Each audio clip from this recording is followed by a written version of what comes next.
aurtengo sagardo egun honen atarian prentsaurreko bat antolatu dugu, hain zuzen ere sagardoaren inguruan abiatuta, daukagun ikerketa etnografiko baten berri emateko.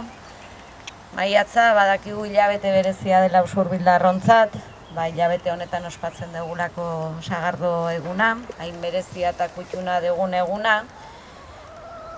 Eta izan ere, sagardo eguna antolatzen Usurbil herri aitzindaria izan da eta da. Dagoeneko 38 aldiz antolatu da eta aurtengoa 39. edizioa izango da, erraz esaten da, 2 urteko pandemiak eragin digun etenaren ostean, ez? Ni uste inoiz baino gogo gehiagorekin gaudela Usurbildarrok. Baina, nabarmendu nahiet ere, sagardo eguna egun berezia bada ere, osoko egitaraua eta programazioa dagoela Usurbilen martxan. Usurbil sagarraren bihotza, sagardoaren kultura, agendak erakusten duen bezala, ez? Eta beraz, lanketa hau txotx garaia edo sagardo egunaz haratago doan lanketa bat da. Eta esango nuke, herri gutxik, ez, duela, edo akaso agian inorkez, ez duela halako egitaraurik osatzen urte guztirako, ez. Eta hori beraz, bada zerbaiten seinale. Izan ere, Usurbil, sagarra eta sagardoa elkarri lotutako 3 kontzeptu dira.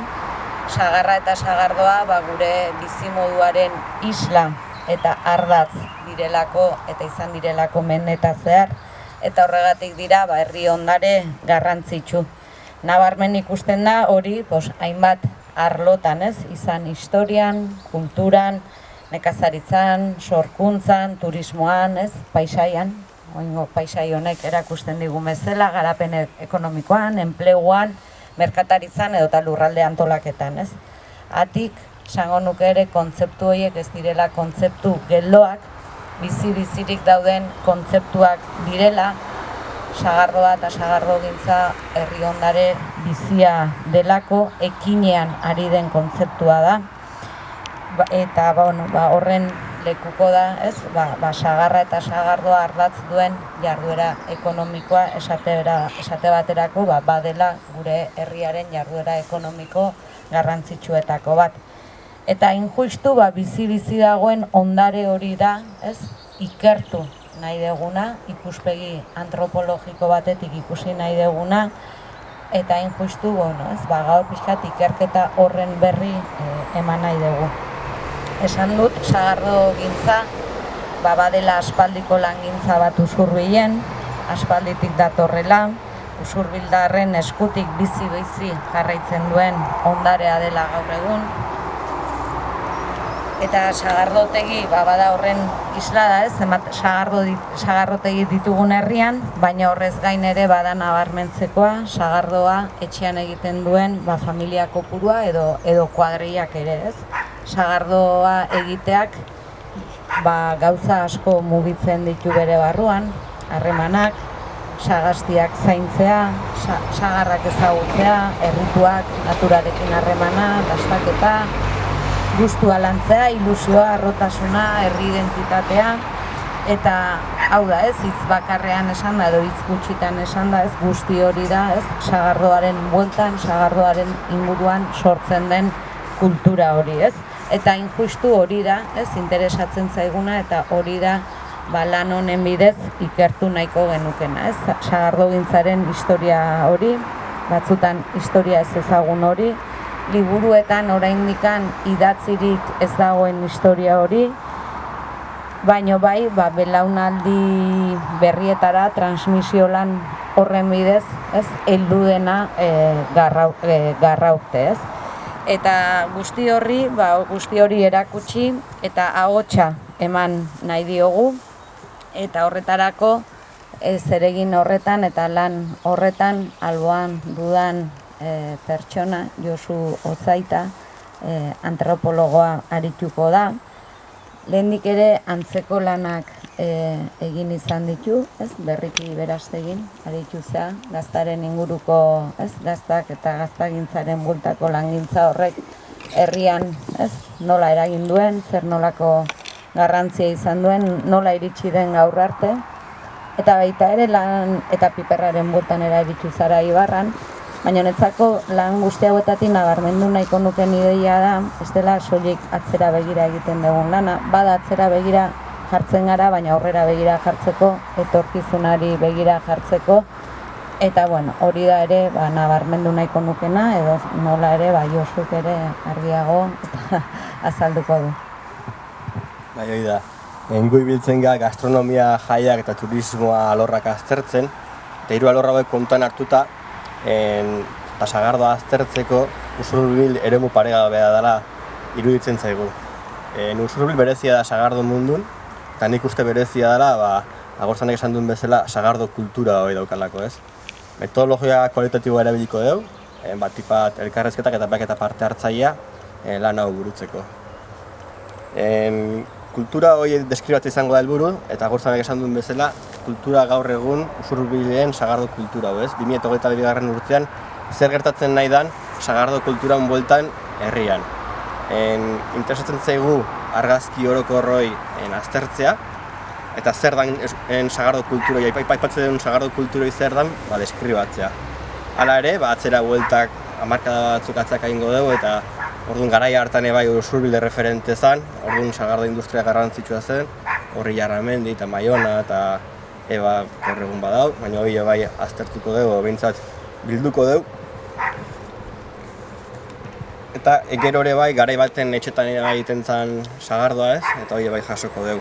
Gaur egun 7 sagarrotegi daude herrian, nahi dugu beraiekin egon, beraiekin elkarrezketak egin, beraien bizipena jaso, beraien historioi guztia bildu azkenean bai, horrek osatzen dako sagardon mapa herrian. Honekin batea, etxe askotan egiten da gaur egune bai sagardoa, eta horrek bai laguntzau sagardo kultura hori bizirik egoten. Etxetan egongo gea, beraiekin bilduko ditu sagarrak, beraiekin egongo da sagardoa egiten, eta orduan bai hor deskribatzeaz gain antropologia bai ingo dugu, Gaur egun zer dan sagardoa egitea etxe baten, Hor daude balio batzuk, hor daude eragin batzuk, eta hor daude gauza batzuk ikusezinak dienak, eta gu saiatuko gea bidena ikusten o ikustarazten. Sagardoa hitz egiten nahi gea, baina gero bai sagastitaz hitz egin nahi dugu, Gaur bai egin dugu aurkezpena hemen, bai balio emateko sagastiei, azkenean bai sagardon oinarria ere bai sagastia dalako, Sagasti gabe ez dalako sagardoik.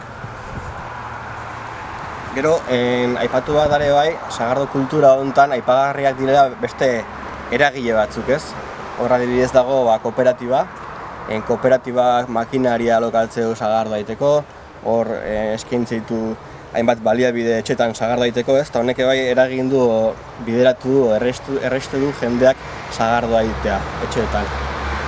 Honekin batea, sagardo unibertsitateekin batea, formazio interesgarria eskaintzen du sagardoaren bueltan, nik uste beste lekutan ez dela egiten ez dalako eskaintza formaziotikan. Eta gero ere bai, sagastiak horretan bezalako ekimenak daude, Dara bai, sagastietara o sagardoetan bueltan, sagardo eta sagastiaren ezagutza bultzatzeko ekimen bat, bertsolaritzakin lotuta, Bestetikan, erritua daude, Errituak garrantzitsuak dira, erritu batzuk daude sagardon bueltan familian egiten dianak, laguna artean egiten dianak, nahi ditu hauek aztertu, zer egin dauzkaten, nola sortzen diran, ze balio dauzkaten, baina gero bai, beste erritu bat garrantzitsua daukana Usurbilek da sagardoan eguna, Ez da ohiko sagardo dastaketa simple bat, agortzanek esan duen bezala ibilbide oso luze dauka, gaina beti hor osagai bezala bai sagardo kulturako elementuko ekimenak eukitzen ditu, eta gu nahi dugu aztertu zer dan sagardo egun hori eta zer eragin eukiun herrin, herritarrangan zer eragin eukiun sagardo egun honek.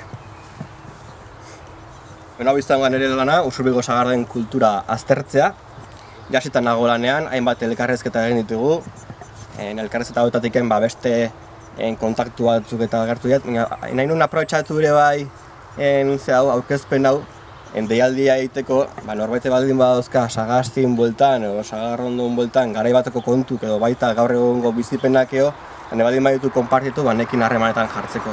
Hortako Josu Ozaita bildua gmail.com elbidera bidali, mezu bat bidali eta jarriko naiz berarekin harremanetan eta oso gustura hurbilduko naiz berarekin tertulian aritzea, ez? Bestela udaletxea junda harremanetan jarriko dira nirekin. Ere bai, eskerrak eman edizkiot udalari, halako gauzei halako lanei balio emateagatikan, eta nik uste bai Usurbilgo udaletxea izan dela eragile bat Sagardo kultura honetan, azkenengo urte honetan, azkenengo hamarkada honetan, eta orduan hori bai txalotzekoa da.